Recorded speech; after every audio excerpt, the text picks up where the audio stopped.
Hi guys! So, siguro guys, familiar sa inyo yung apps na Hala.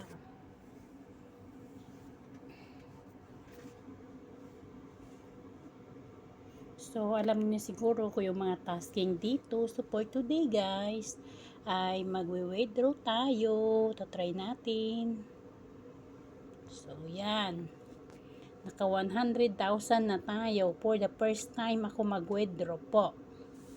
2 weeks ko na lang, 2 weeks ko yata to, 2 weeks ko yata to pinagpaguran. Ay, hindi naman na 2 weeks, mga 12 days, ganun. So, withdraw.